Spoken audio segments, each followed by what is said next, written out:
We're looking at 1 Samuel chapter 15 and also chapter 16, verse 1. The first question, what human did Saul replace as leader of Israel? And this is in 1 Samuel chapter 8, verses 4 through 6. It's Samuel. Samuel, the prophet, was also the judge of Israel. And it says in verse 5 that the people were asking, now make us a king to judge us like all the nations. So Saul, the king, was replacing Samuel, the prophet, or the judge of Israel. The second question, did this person predict that the king would succeed or fail? He said the king would fail. And that's in the latter part of chapter 8. He talks about the things that the king was going to do that would be oppressive to the people, that it would not be a good thing for them to have a king. But still, they said they wanted a king. And so he said, okay, I'm going to give you a king as God instructed him to. Third question, logically, what would we expect to be his response to Saul's failure? Of course, if I tell somebody what you're going to do is going to result in negative things, and then they do that and it results in negative things, obviously, logically, my response would be, I told you so. Or at the very least, I'd have a little sympathy for them. I would not at all it would be very difficult, I should say, for me to feel sorry for them for making the mistake that I warned them about. But what was his response? The fourth question. This is listed in multiple places in chapter 15. When Saul fails, chapter 15, verse 11, God speaks to Samuel and says, it repents me that I have set up Saul to be king, for he has turned back from following me and has not performed my commandments. But this is Samuel's response. And it grieved Samuel, and he cried unto the Lord all night. We see in the New Testament Jesus on different instances praying all night long. And that is already impressive. Just think that Jesus would spend an entire night in prayer to God. But we see Samuel here spending all night before God, not just in prayer. We can assume if he did this before God all night, there were times also that he spent in prayer as well all night to God. But here he's crying before God for Saul, because of Saul's sin, and because now Saul is going to be rejected as king and is likely going to lose his soul as a result of this. Later in the same chapter, the end of it, after Samuel is sent to Saul and tells him of his rejection by God, in the end of the chapter, verse 35, and Samuel came no more to see Saul until the day of his death. Nevertheless, Samuel mourned for Saul. He mourned for Saul. And so it wasn't just that one night. It was a consistent practice for Samuel after this to mourn for Saul's rejection. And then chapter 16, verse 1, it goes so far that God says to Samuel, how long will you mourn for Saul, seeing I have rejected him from reigning over Israel? And so God is saying, you're going too far with this. You've been mourning. So we can see here that it's a long time period that Samuel is sorrowful, genuinely sorrowful because of Saul's rejection. His attitude is not, as we would expect, not I told you so, not glorying in the fact that he was justified, that what he said was going to happen, happened, and now everyone could see he is a true prophet and they should look to him for direction. The next question, why do you think this was the case? Why do you think that he was not of the I told you so attitude? Let's jump back here at 1 Samuel chapter 10, verse 1. It says, when Samuel took a vial of oil and poured it on Saul's head, he kissed him and said, is it not because the Lord has anointed you to be captain over his people? This act is Samuel transferring his authority, his rulership, his judgeship over to Saul, the king. Now, I'm in America, and so those of you who are in America, just humor me for a moment. If you're not, you just kind of follow along. In America, at the end of a president's term, we have the inauguration of a new president. Happens in January after the election that was in the previous November. The new president, imagine the case that the new president is sworn in, not just by some other person, but by the previous president. And let's also imagine that the previous president is of a different party from the president that is to follow. But imagine that the president is swearing in the successor, and in doing so, that president kisses the successor.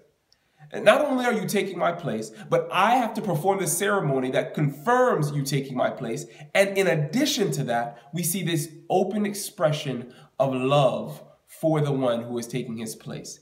This is a beautiful picture of what Samuel felt towards Saul, which likely is what led him to mourn so deeply for Saul's rejection. But follow me here. We looked in chapter 8, and we saw Samuel's initial response to people's request for a king. I didn't read it, but we're going to go back and look at verse 6. It said in chapter 8, verse 6, the request for a king, displeased Samuel when they said, give us a king to judge us. And Samuel prayed unto the Lord. So how do we get from here, chapter 8, where Samuel is displeased with this request for a king, to chapter 10, where Samuel is able to accept that they have made this request and even has the love of God for this king? I believe that that is right there in verse 6 and verse 7. It says, Samuel prayed unto the Lord. Samuel, just like you, just like me, definitely would have had feelings of jealousy rise up inside of him. We definitely know that he was feeling rejection, because in verse 7 it says, the Lord said to Samuel, hearken unto the voice of the people in all that they say to you, for they have not rejected you, but they have rejected me, that I should not reign over them. If Samuel knew that they hadn't rejected him, God wouldn't have had to say it. Obviously, in the end of verse 6, where it says Samuel prayed unto the Lord, it doesn't contain, we don't have the content of that prayer, but it's reasonable to conclude that the content of that prayer was Samuel coming to God and saying, God, my feelings are hurt. God, they've rejected me. God, I've served them with all that I am. I've given of myself for all these many years. Since I was a young boy in Eli's house, I've been serving your people faithfully. And now at my old age, they want to reject me. They don't think I'm good enough. They don't think I'm faithful enough. They don't trust me. They don't trust my sons for good reason, but they don't trust me to reign over them. And they want a king. And it says the thing displeased him. But what we see here is that Samuel took his feelings to God in prayer, and then God in response, don't worry about it, Samuel. Don't worry about it, Samuel. It's not a rejection of you. It's a rejection of me. And through this process, through his praying to God, through his time in the presence of God, talking about his feelings to God, I believe that God helped to strengthen him against those feelings. God helped him to rationalize beyond those feelings. That God helped him to redirect his heart to think not of his own personal rejection, not of his own personal hurt, but the fact that the people are foolish, the people are ignorant, and the people are going a way that will hurt them. And that arose in him pity for those people. It arose in him love for those people. We see him not only being willing to anoint the king, not only to work with God to choose the king, we see him even committing himself to pray for the success of the people even after this decision. In chapter 12 of 1 Samuel, verse 23, Samuel says, moreover, as for me, God forbid that I should sin against the Lord in ceasing to pray for you, but I will teach you the good and right way. We see here Samuel doing something that is very difficult for any human to do.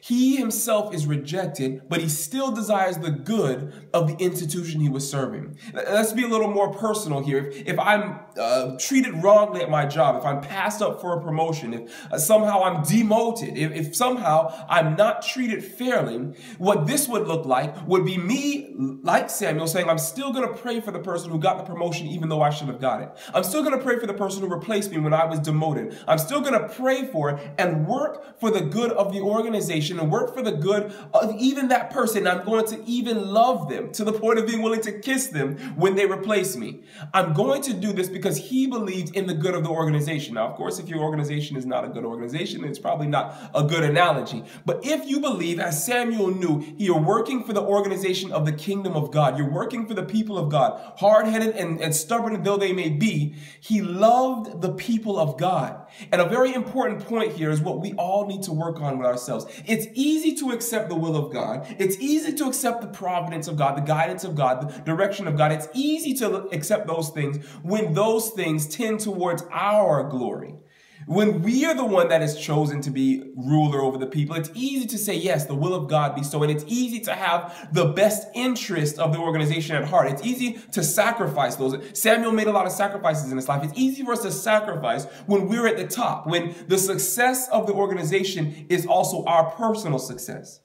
But are we willing, like Samuel, when we're shoved into the sidelines, when we're shoved into the shadows unjustly, as in Samuel's case, are we willing even then to still commit ourselves, to still sacrifice our time, to still spend nights and nights after in time in prayer, to still mourn for the souls of those who are leading, even unjustly? Are we willing to commit to that? Because that shows that Samuel wasn't in it for Samuel. Samuel was in it because he loved God and he loved the people of God. This is where we all ought to be. This is where God would have us to be. And this is where God will bring us if we, like Samuel, will come to him in prayer.